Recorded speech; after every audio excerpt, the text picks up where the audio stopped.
Hello, this is Gloria on Homestead Thursdays. Thank you so much for tuning in. I want to thank everyone who tuned in last week, who liked the video, who loved it, and who shared it. All right, and I'm back again this week to share with you what I have been doing in the kitchen. So let's go ahead and get right to it. All right, the first thing I want to share with you is what I did with my sourdough discard this week. I made carrot cake cupcakes. I also made the vegan buttercream that the author provided, and then I sprinkled it with a little bit of cinnamon sweetener. Mario and I, we both tried it, and we both agree that the icing is a little bit overpowering. It's very sweet, and it takes away from the cupcake itself. So next time I make these, I probably will try to find a vegan cream cheese icing, and maybe that will be a little bit better. However, the cupcake itself is wonderful. It's light, it's not very dense, and it just has a really nice flavor. I went ahead and I cut one open so that you can see what it looks like on the inside. You can see the carrots. It also has golden raisins. And let me pull it up so you can see what the top of it looks like. All right, so it looked very nice. All right, I will provide both of those recipes, the icing as well as the carrot cake. I'm going to go ahead and move that out of the way. Last week, I shared with you all the cream sauce and the cheese sauce that I made for Mario, because he will be making his cheddar broccoli casserole. He made it, and he actually enjoyed the consistency of it, so he didn't change it at all. And let me go ahead and show you what that looks like. I've got the container, I've got the label with the date. I opened it up, and you can see his casserole. Off to the side, you can see a little bit of the cream sauce. He really liked how it turned out without the mushrooms. So from here on out, when I make cream sauces for his dishes, I will make sure just to use the base and leave out the mushrooms. All right, you can see some of the shredded vegan cheese, and there's some dried parsley on top. Mario tried it. He likes the way that it tastes. He likes the rice.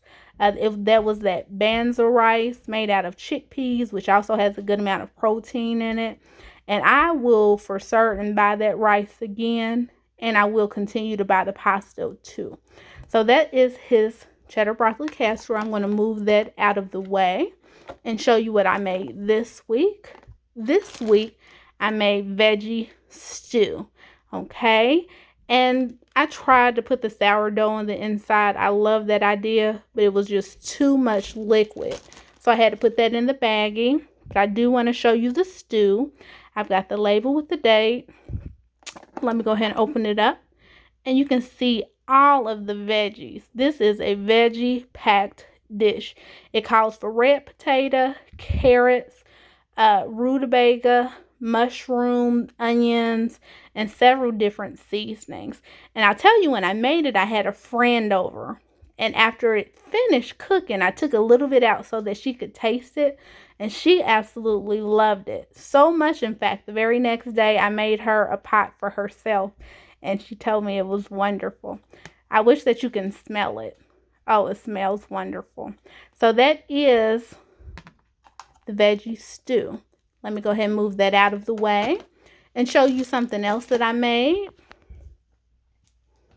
All right, earlier in the week, I made my husband a Chinese dish.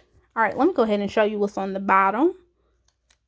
On the bottom is riced cauliflower stir fry.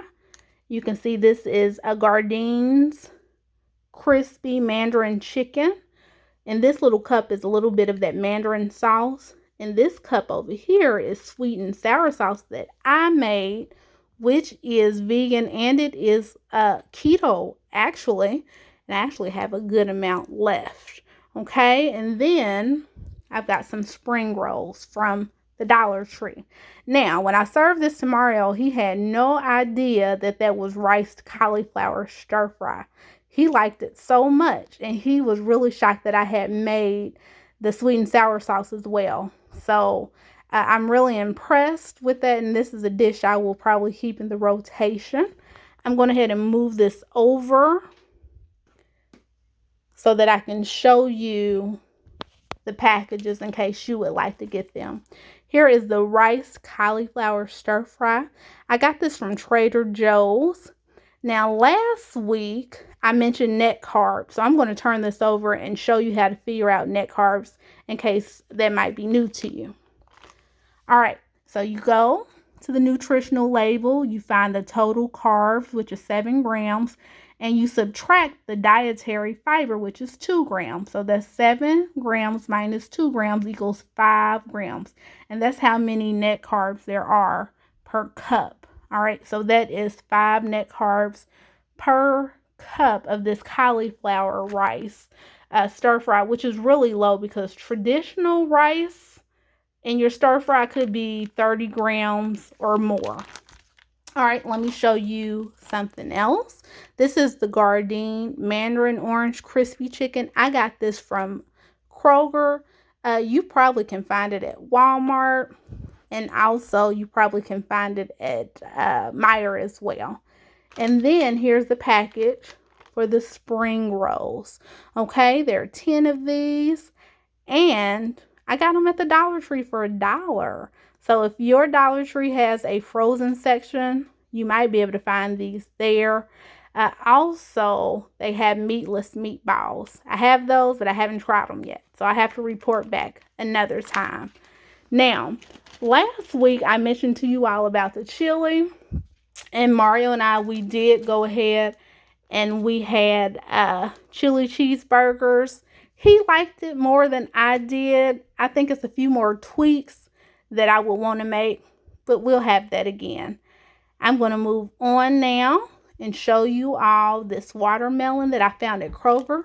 They had seeded watermelon, so I got one, grabbed it up because they don't have seeded watermelon that often. And I did a new thing. I've got a Hamilton Beach juicer, and I finally used it and made watermelon juice. I was very shocked at how easy it was to do, how easy the cleanup was. I will be making juice again. Now, I am not a watermelon person, so I don't care too much for this. Mario enjoys it, however. That's one of his favorite fruits. Okay? Someone suggested to juice watermelon with mint and fresh ginger. So I may try that the next time. However, I'm sure that I will be juicing here in the upcoming weeks and months and trying different recipes. And they just might pop up on Homestead Thursdays. So make sure to tune in for that. I'm going to move that out of the way. And the last thing that I'm going to be sharing with you all today is about sugars. Now, when I was a vegetarian, probably about a year in, I learned that traditional sugar has bone char in it, which is not vegetarian or vegan friendly. And so what I learned after that was that if you get organic sugars, they generally do not have bone char. Now, there is a list of some conventional sugars, you know, that you don't have to spend as much money on because organic sugar costs more, that are fine. I will find that link and put it in the comments if that's something you want to look into. I'm going to move that out of the way. Sometimes people don't like to use regular cane sugar, so they might use coconut sugar. I have used it. It tastes fine, but this is not something that I use that often. And I'm getting back into low carb, so I don't use regular sugar that often. I'm going to be showing you some low carb and keto friendly sweetener options plus what I generally use. So let's move right into that. All right, here is one sweetener option. It's called xylitol. Let me turn it over on the back so we can figure out the net carbs. You see that the total carbs are 8. There is no dietary fiber to subtract. However, underneath the sugars, it says xylitol, and xylitol is a sugar alcohol. So you always subtract sugar alcohols from the total carbs. Now, it can get a little bit iffy on how to do that, but generally, you just subtract it. I'll see if I can find a link that talks more about subtracting sugar, alcohols, and figuring out net carbs. But if you look at the xylitol, you would take 8 grams minus 8 grams, which is the xylitol, sugar alcohol, and you would get 0, which is how many net carbs it has. All right.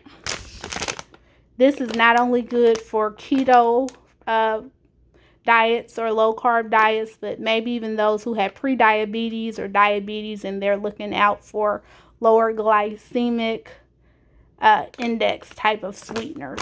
So that's one option. I have not tried xylitol, but I plan to. I actually bought this off the internet so that I could make some toothpaste, and I will get to that at some point.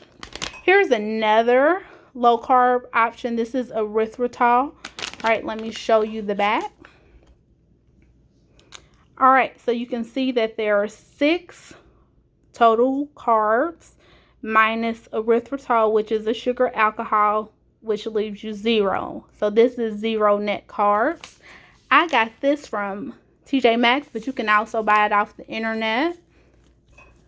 And yes, these type of sweeteners are expensive, but it just depends on what's important to you, if that's where you want to spend your money at. All right, I believe this one is pronounced Pyru, maybe. And let's go ahead and let's look at the nutritional label. It's 2 total carbs minus 2 carbs, which is the erythritol, and that would give you 0 net carbs as well. I got this one at Walmart. Have yet to try it. I'm going to move on to another one to show you. In my drinks, I have used stevia before in the powdered form, and I have also used the stevia drops. They say that the stevia drops are better because if you look, there are absolutely 0 carbs in the drops. But if you look, there's a little bit of carbs in the powder. So I've used both of those. Also, they have a stevia and monk fruit blend. I have not used this yet, but I believe that I will. All right, and this one looks like it is also 0 net carbs. You take the 1 gram of total carbs, subtract the 1 gram of sugar alcohol, and it leaves you with 0.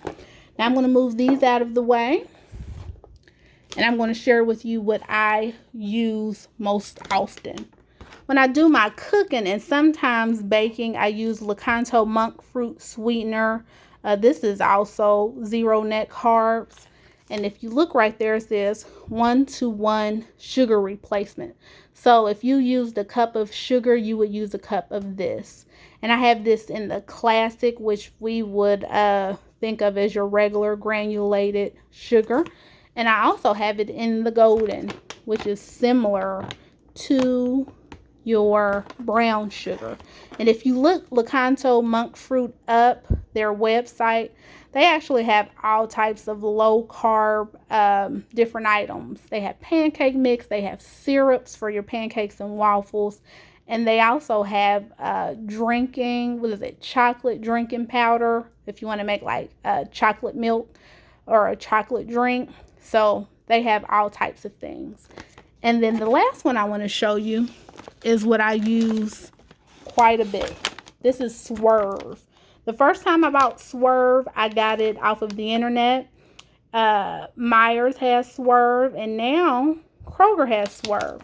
They have it in the confectioner sugar, or the confectioner blend, which is like your powdered sugar. They have it in brown, which is like your brown sugar. And then they have it in granulated, which is like your regular granulated sugar. And that's also 1-to-1, I believe. And I will try to find a link that shows different type of sweeteners and how much you would use in place of regular sugar. All right. Alright, so that is me, Gloria, on Homestead Thursdays. This episode was a little bit longer. I wanted to show you all about those different sugars and sweeteners. Thank you for tuning in. Feel free to like and love this video. Share it as well. You can comment below anything that you want to ask me, anything that you wanted to point out. I'll respond, and I'll see you next week. Shalom.